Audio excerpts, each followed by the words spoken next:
We have a crisis in the world, tremendous crisis, and also crisis in our consciousness, in us. I see the urgency of change, radical revolution, mutation in the mind. I see it. It is necessary. There is complete quietness of the mind, and that which is silent has vast space. Only then that which is nameless comes into being. This is Urgency of Change, the Krishnamurti podcast.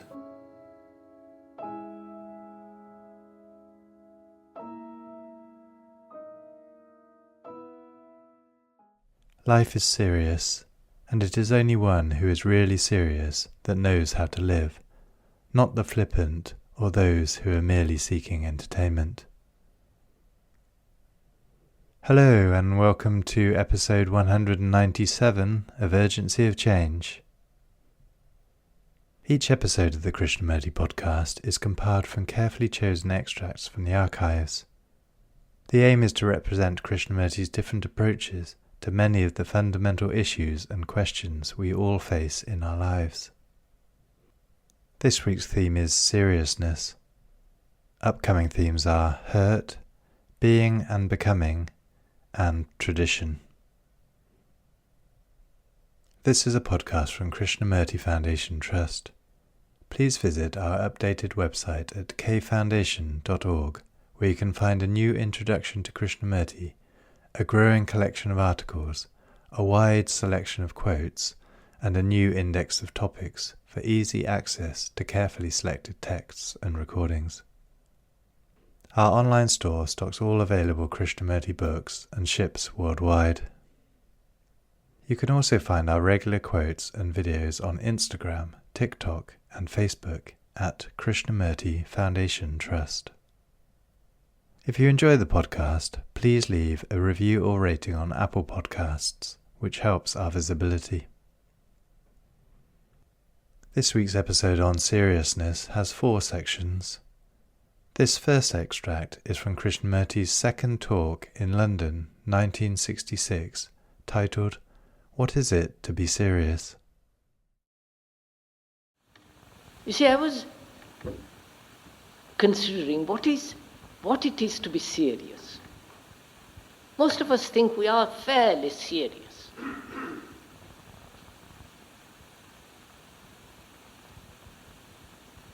But we have never questioned, if I may be wrong, what is the state of mind that is really serious. Not serious about something. If you are serious about something, that leads to various other forms of miseries. It's like a man he takes seriously drink. Serious about an idea. Serious about an activity, an action.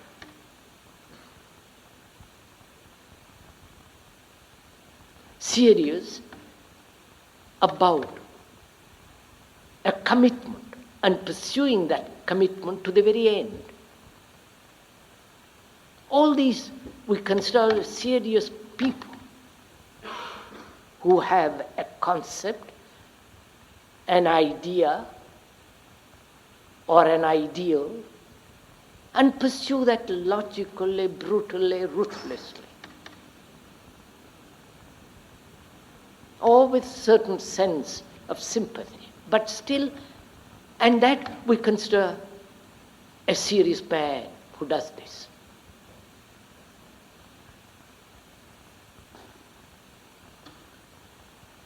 And is he a serious man? Is he a serious person who pursues a course of action which he has formulated or reasoned out, or he accepts because he's so conditioned and lives according to that pattern. To me, such a person is not a serious person at all, because he's never considered, it seems to me, what it is to be serious. What is the state of the mind that is serious? Not serious about something. If we could go into that a little bit, then we'll go back or reconsider peace and freedom at a different level.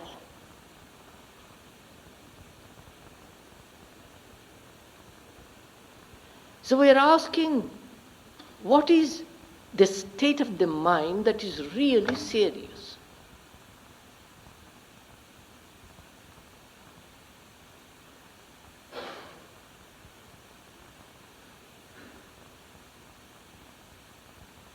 What we consider a person to be serious, what is generally considered, is a human being serious about something fragmentarily.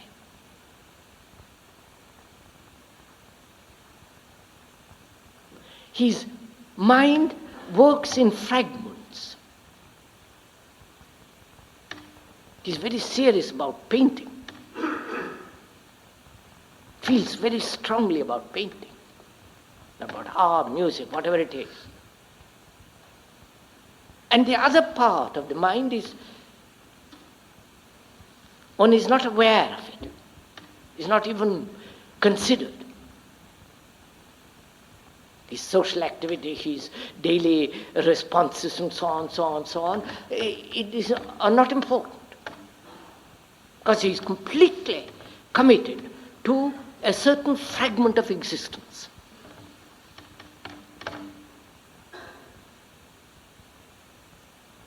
Maybe an artist, a scientist, a poet, a writer, and so on and on and on.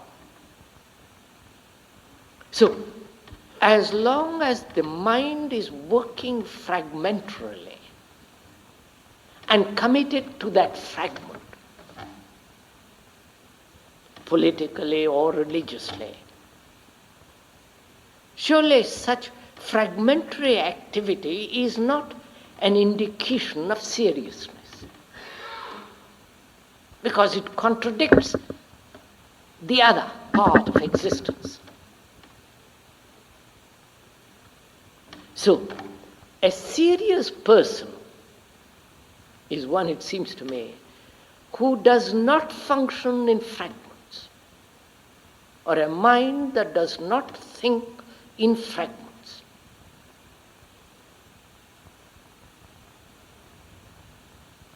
I think this we should understand a little bit.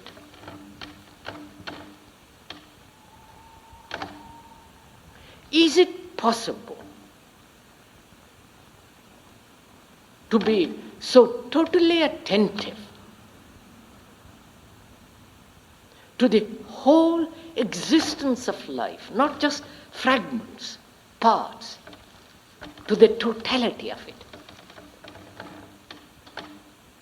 And then, if one is so serious, then there is no contradiction. It's the person who is not serious that lives in contradiction.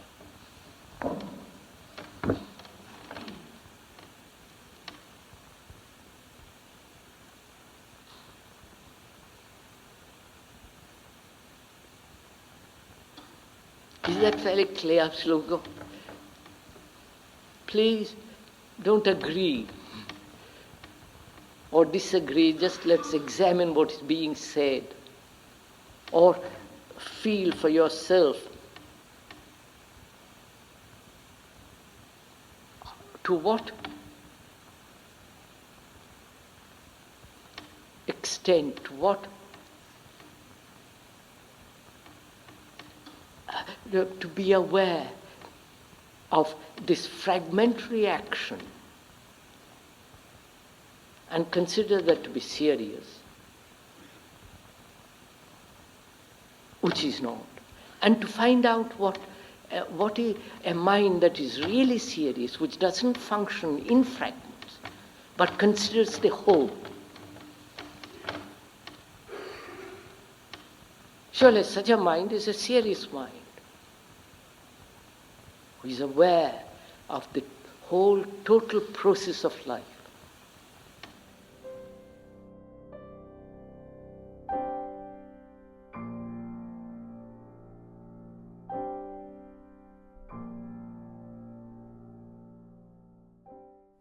The second extract is from the first talk in Saanen, 1973, titled, I Don't Know How Serious You Are. I do not know how serious you are.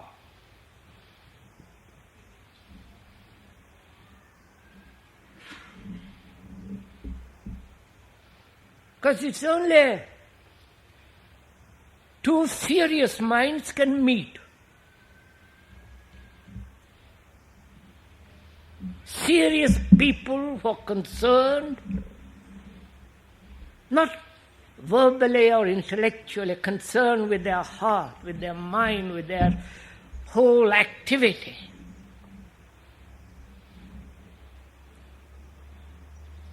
And I don't know how serious your intentions are. You may attend these talks for the next 4 weeks, and you may treat it as an intellectual entertainment, or desire a new kind of experience.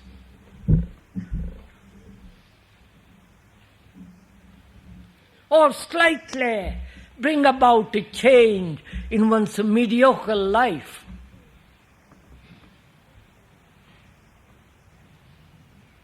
That is not serious. That's not being serious at all.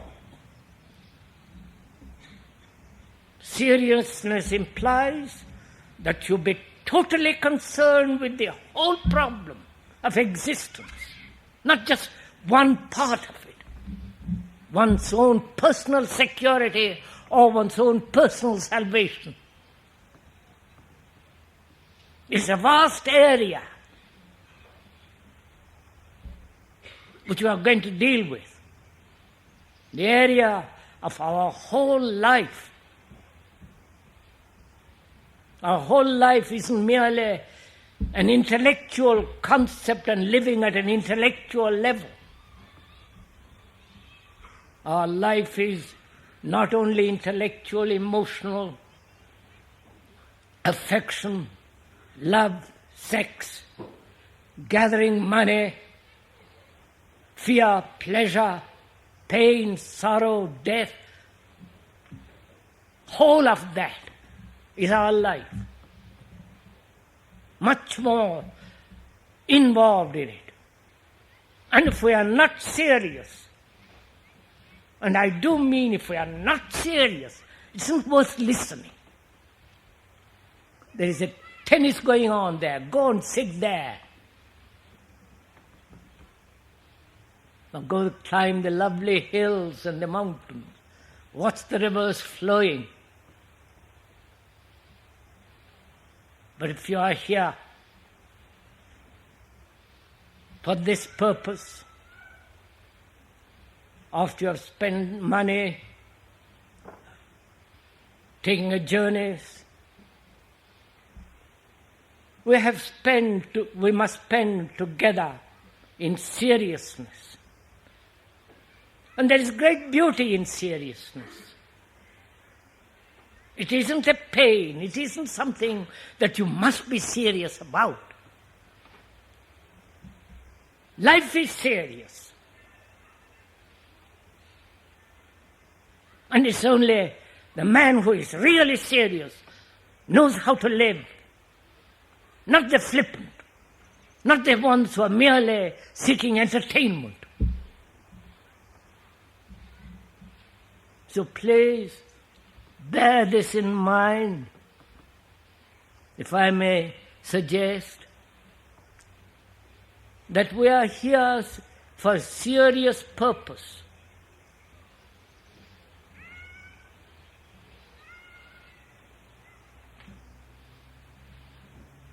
And we're going to spend several hours together.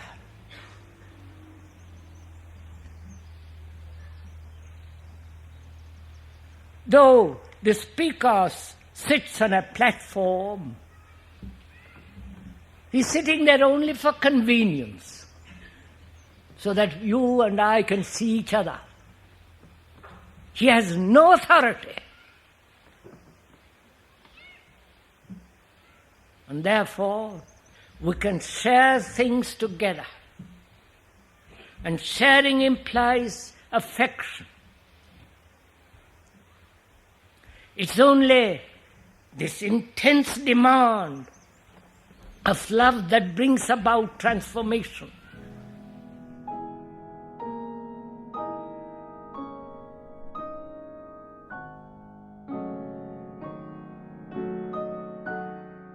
The third extract is from Krishnamurti's first talk in Saanen, 1970, titled, "You Have to Be Serious, Confronted with the Chaos in the World."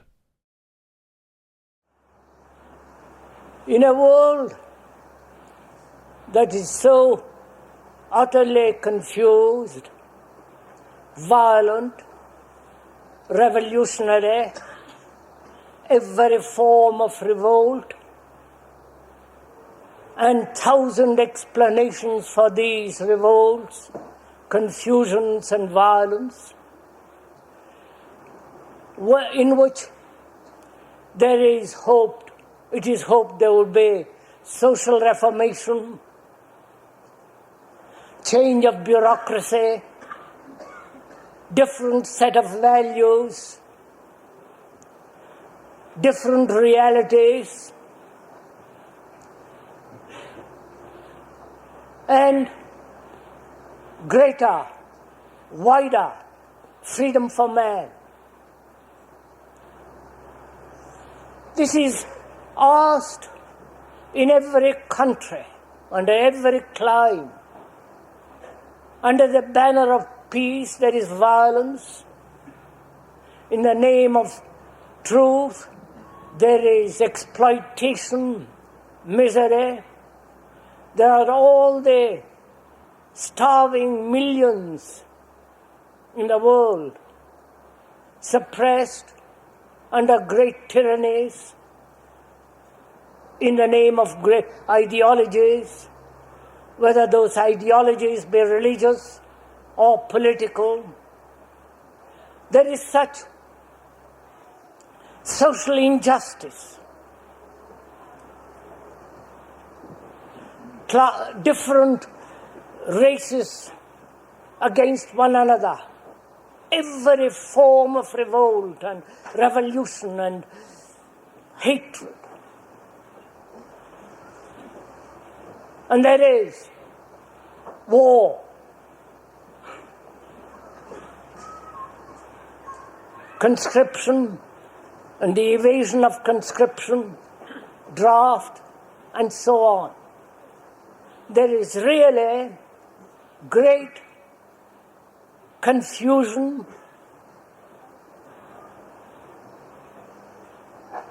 terrible violence. Hatred is justified, and every form of escapism is accepted as the norm of life. When one is aware of all this, not only outwardly, but also in oneself, there is uncertainty. Oneself is confused. What to do, what to think, what part to play in all these varieties of confusion and demands. What is one to do? To join the activists or escape from all that into some kind of inward isolation? Or go back to old religious ideas? Or start a new sect and carry on with one's own prejudices, inclinations, and tendencies? Seeing all this, one naturally wants to know for oneself what to do, what to think, how to live a different kind of life. And I think if we can, during these talks and discussions, find out for ourselves, amid this clamor of action, this destruction of hatred and violence and brutality, if we can find out for ourselves a light in ourselves, a way of living in which there is no violence whatsoever, a way of life which is utterly religious and therefore no fear, a life that is completely stable inwardly, which cannot possibly be touched by outward events, then I think it would be eminently worthwhile if we could, all of us together, give complete and sensitive attention to what we are going to discuss, what we are going to talk over together. Because we are working together. We are cooperating together to find out. It isn't that the speaker tells you what to do, what to think. He has no authority. He is not going to tell you what to think and what to do. He has no philosophy. But together,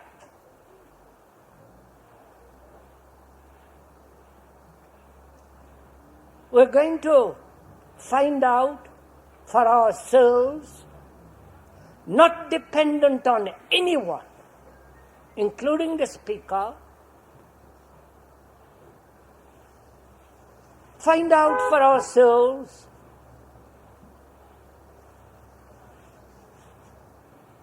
how to live in this mad confusion, how to live peacefully,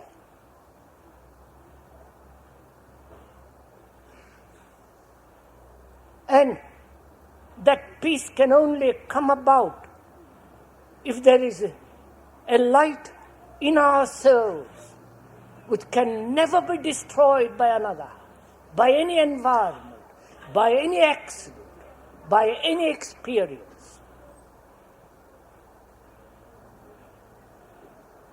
If we could do that, and we must, during these days that we come together here,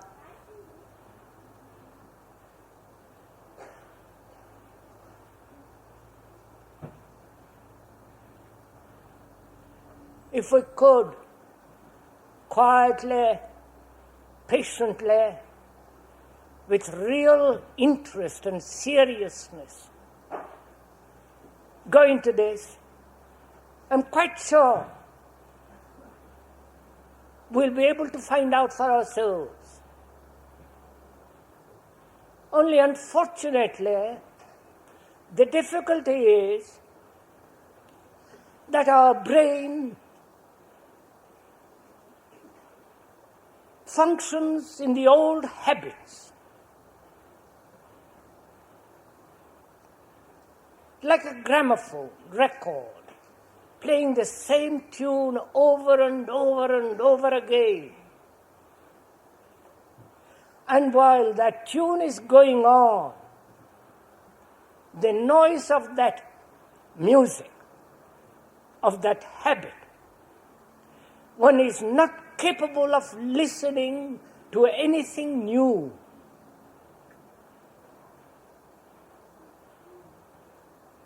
Because after all, we have been conditioned, the brain has been conditioned to think in a certain way.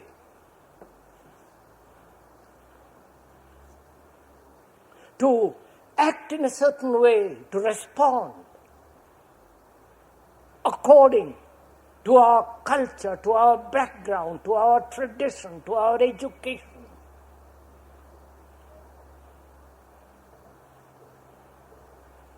And that very same brain tries to listen to something new, to a new quality of meaning, to a new tone. And it's not capable of it. And that's where our difficulty is going to lie. You know, if you play, if you talk on a tape, you can wipe it out and begin again. But unfortunately, the tape the brain has, which has been so long cultivated and conditioned, it's very difficult for that tape to be wiped out and begin again.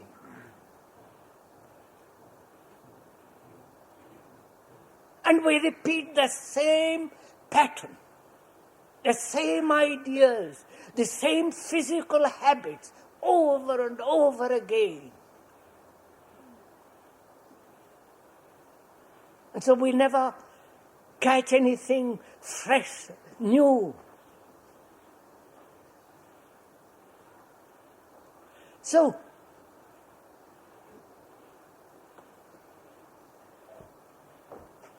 to listen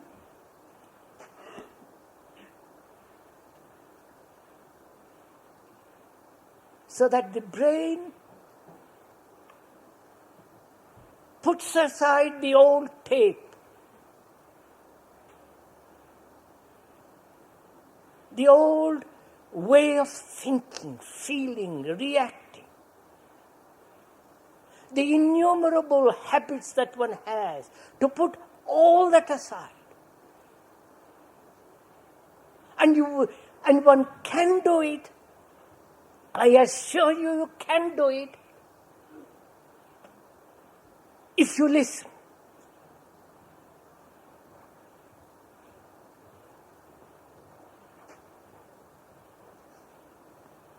If you give attention. If the thing you're listening to is deadly serious, tremendously important,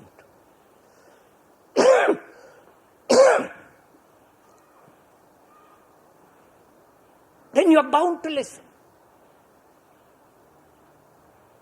And that very act of listening will wipe out the old.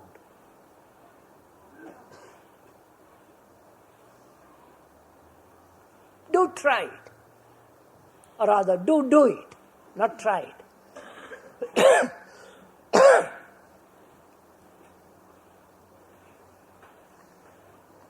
That you are really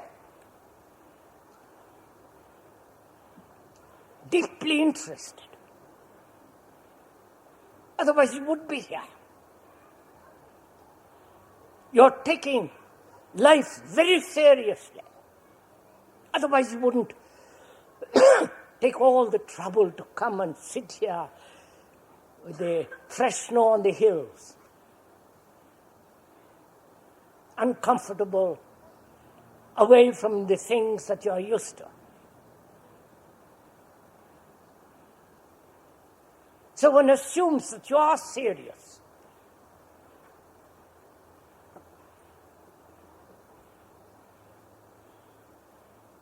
Because you have to be serious, confronted with the extraordinary chaos in the world, uncertainty, war, destruction. Every value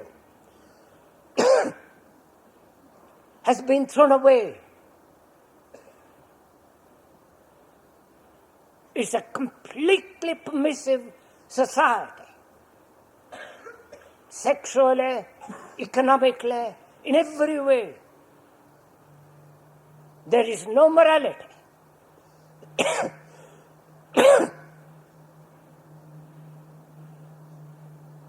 No religion. Everything is being thrown away. And one has to be utterly, deadly serious. And that very seriousness, if you have that in your heart, you will listen. And in that very act of listening, the old memories, the old habits, the accumulated tradition, all that will be wiped away.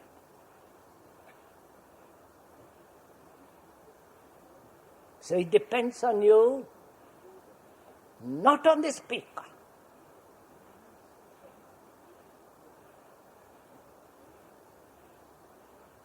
Whether you are sufficiently serious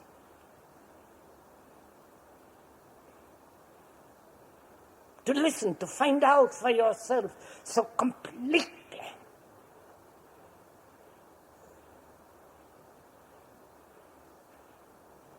A light that can never be put out.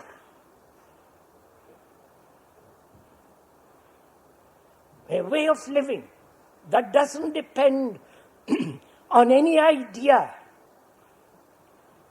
on any circumstances.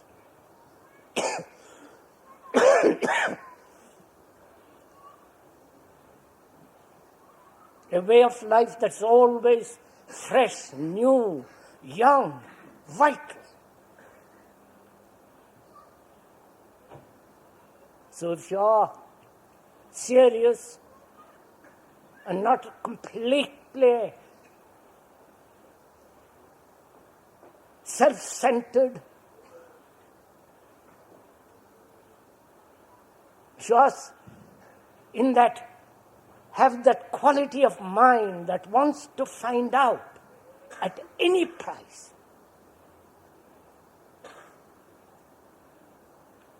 Then you and I, you and the speaker can cooperate, can work together.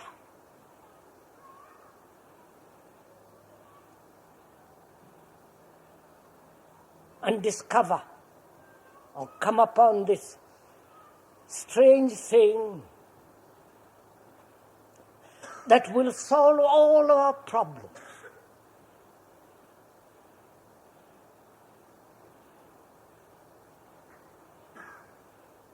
Whether it be the problems of daily monotonous life or the problems of the highest quality.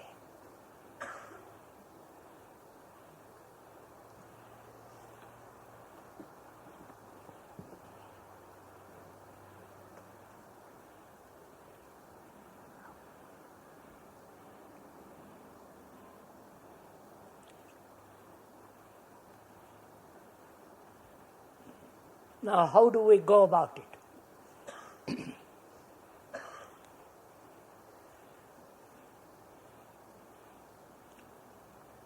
You know,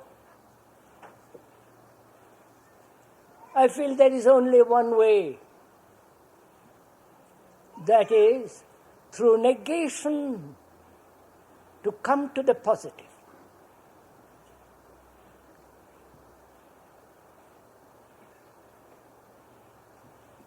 Through understanding what it is not, to find out what it is.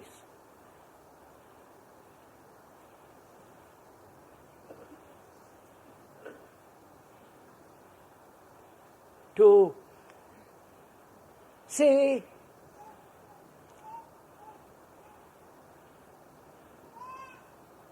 what one actually is,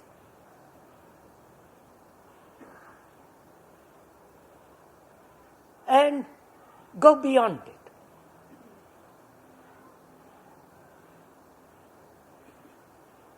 To start looking not only at the world and all the events of the world, the things that are going on, and our relation to that either separately or without the separation between you and the world. You've understood, I hope. One can look at the world's events as though it didn't concern you as an individual.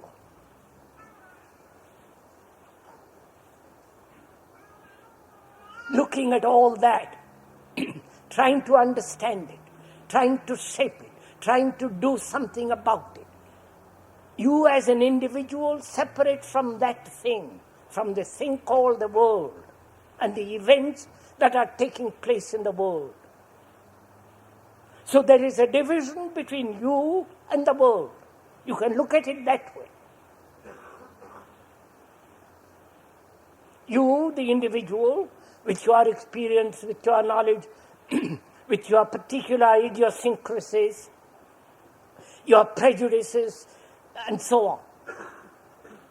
With those, look at the world. And therefore, separate yourself from the world. You as an Englishman or a German or whatever it is.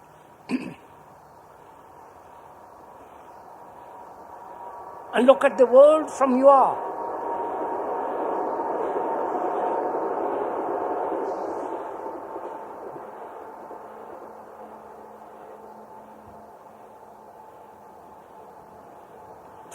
prejudice, from your particular little sectarian culture.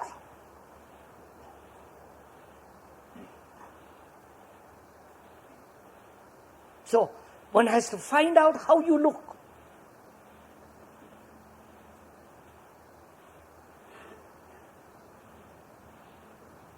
Whether you are looking at all the things that are happening outside of you as well as inside of you, from a particular point of view, and therefore from a particular prejudice,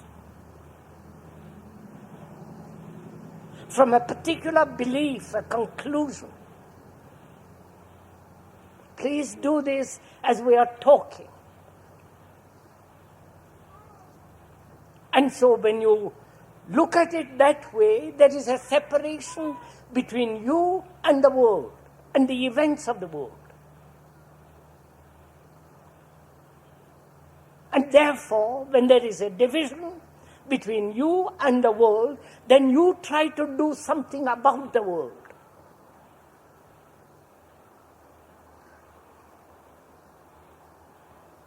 And hence, there is a conflict between you and the world. Right?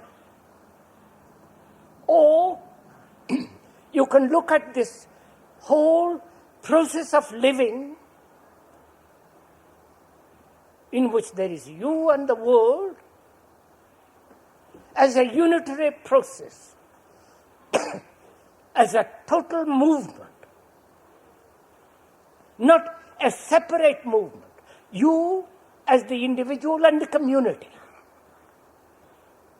You and the nation, you and the Vietnamese war, and so on, so on. You as the Arab or the Jew or the, and so on. So it depends on how you look.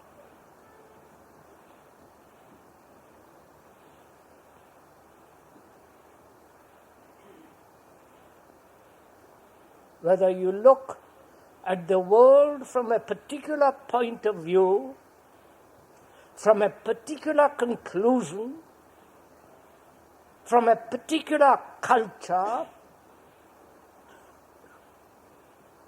you taking a stand, verbally, ideologically, or committed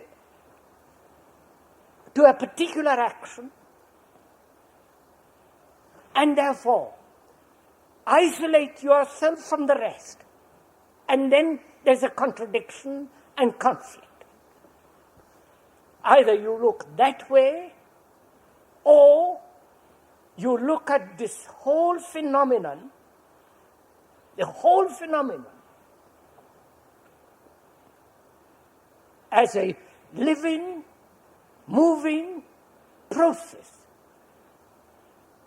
a movement, a total movement of which you are a part, and therefore no division.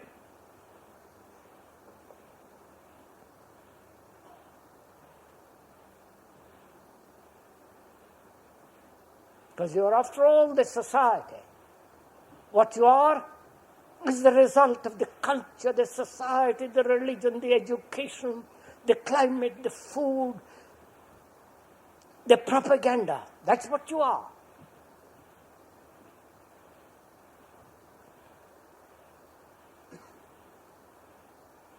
You are the world, and the world is you.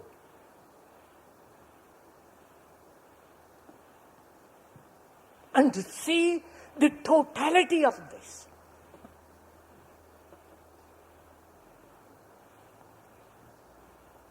not what to do about it. We'll come to that later.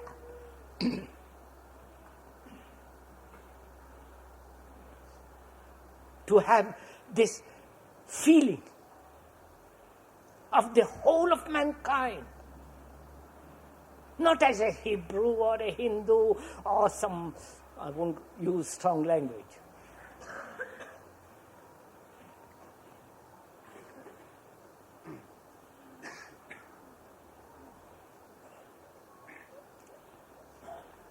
Can you do this? Not identify yourself with the world, because you are the world.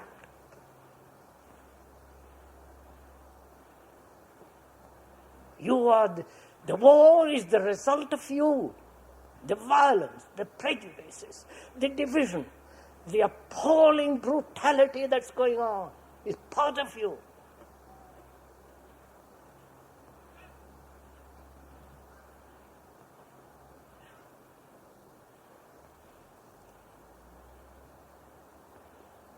So it depends then how you look at this phenomenon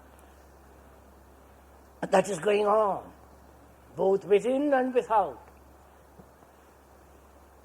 and how serious you are.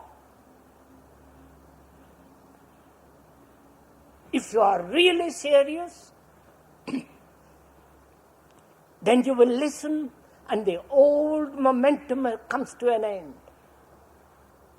The old pattern, the repetition of the old pattern, the old habits, the way of the ancient ways of thinking, living, acting.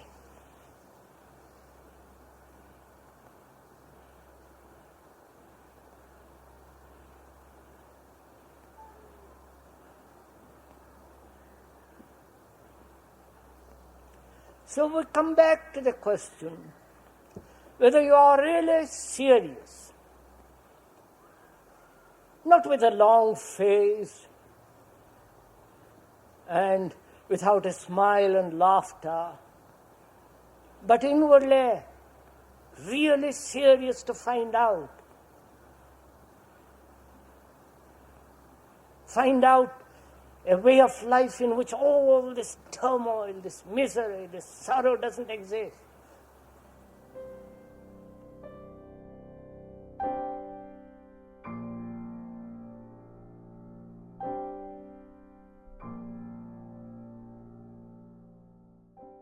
The final extract in this episode is from the first talk in Saanen, 1963, titled A Serious Mind. If we could deliberately examine ourselves seriously and proceed in ourselves to lay the right kind of foundation, then I think these meetings and the discussions that are going to take place afterwards will have a great deal of significance.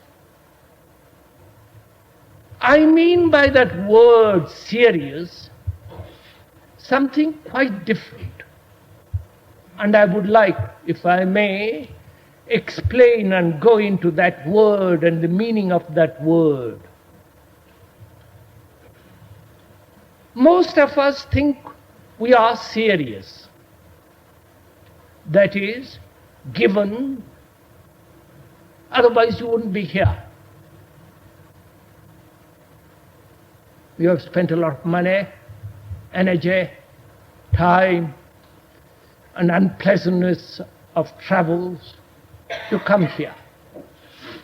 And so you must be serious. Now I'd like to find out, we must find out together, what we mean by that word serious. You know, a petty mind, a mind that is shallow, is very serious also. But when it becomes serious, it is rather absurd. I do not know if you have not noticed the empty-minded people who are very serious. They use a lot of words. They put on a lot of airs. Everything becomes a problem to be studied, to be analyzed, gone into. But it still remains a very shallow mind. And they too are serious. Then there is the mind that has read a great deal, that can cleverly argue, analyze, quote, that is capable of referring to a great deal of information. And you know very well what that type of mind is. Cunning, sharp, capable. But I would not call such a mind a serious mind. No, the mind that is shallow, attempting to be serious. That is neither serious. Then there is the mind that is sentimental,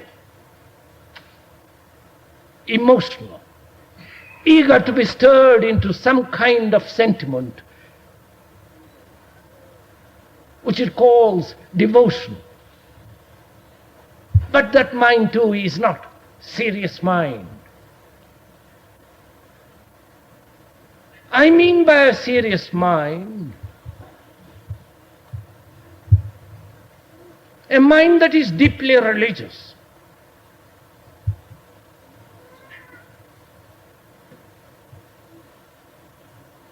A religious mind can be intellectual, can argue, can discuss, but it has its foundation at quite a different level altogether.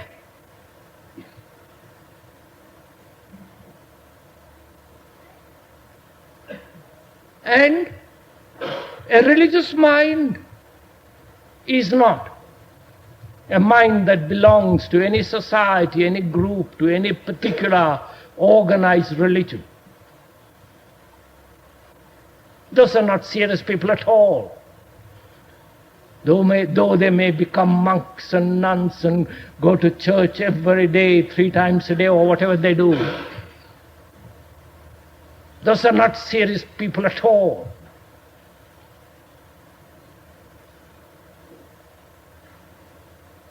I'm not being dogmatic or intolerant. But you will see as we go along how necessary, how imperative it is to have a mind that is not merely seeking, because a mind that is seeking is already a mind in conflict. And I'm going to go into all that during these 10 talks. But a mind that is trying, or rather, I would not like to use the word to try, because that's a bourgeois word, if I may use that word. The word bourgeois implying not condemnatory, not in the sense of the communists use that word. I mean an ordinary mind that says, I will try. It's not a question of trying. It's a question of being. So, I call a mind that is serious, which is looking, observing, being aware of itself.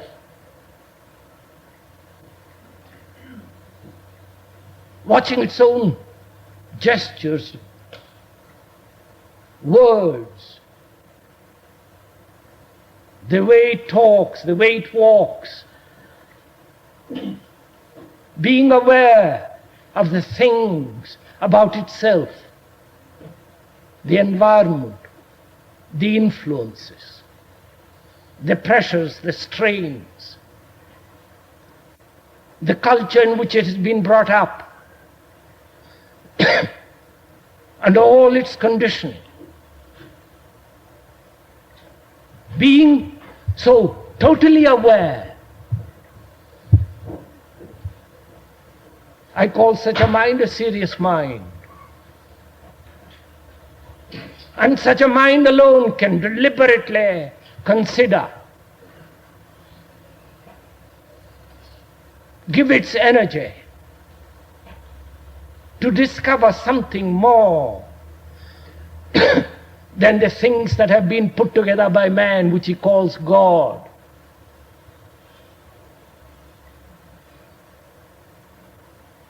So that is, I feel, absolutely necessary during these 3 weeks. If we are to arrive at anything of which we are talking about.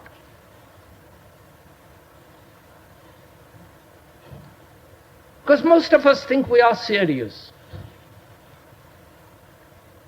But I'm afraid that quality of seriousness must be completely changed.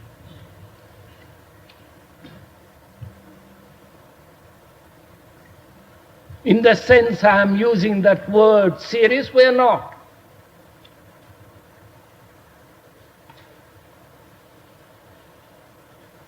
Because if we were,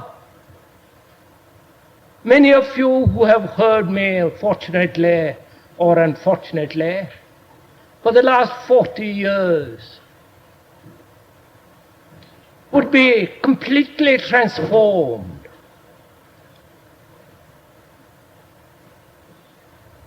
And the world needs such transformation, a complete mutation of the mind.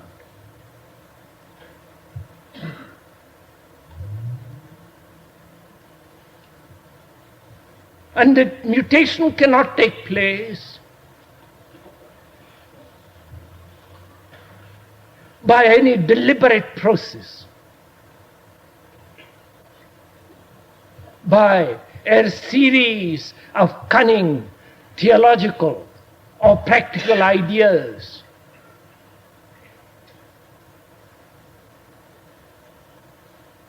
Because transformation of which we are talking about is not brought about by idea. Idea, I mean by rationalized, logical conclusion, organized words and thought is an idea.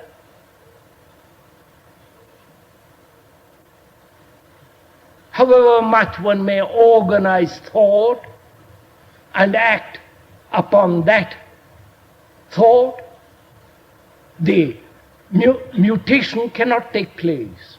It requires something totally different.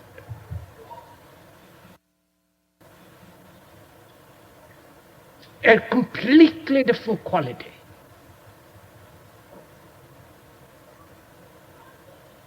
Of which I am going to talk about during these 10 talks.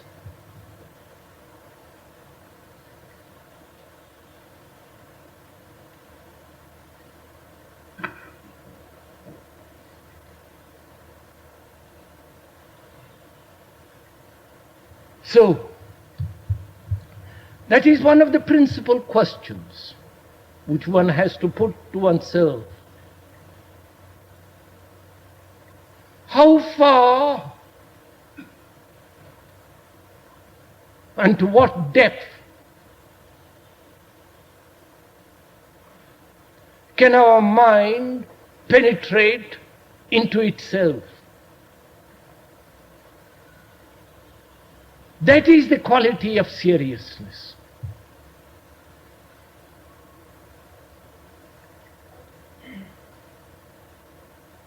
Because in being aware, in being conscious, in knowing the whole structure of one's own psychological being, the urges, the compulsions, the desire to fulfill and the frustrations, the miseries, the strains, the anxieties, the struggles, the sorrows.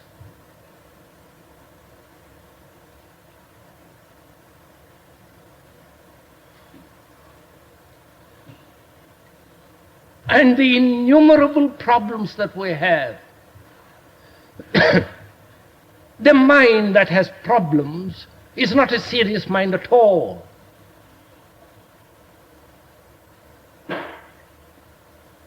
But the mind that is capable of understanding the problems immediately and dissolving them immediately and not carrying them over the next day, such a mind is a serious mind.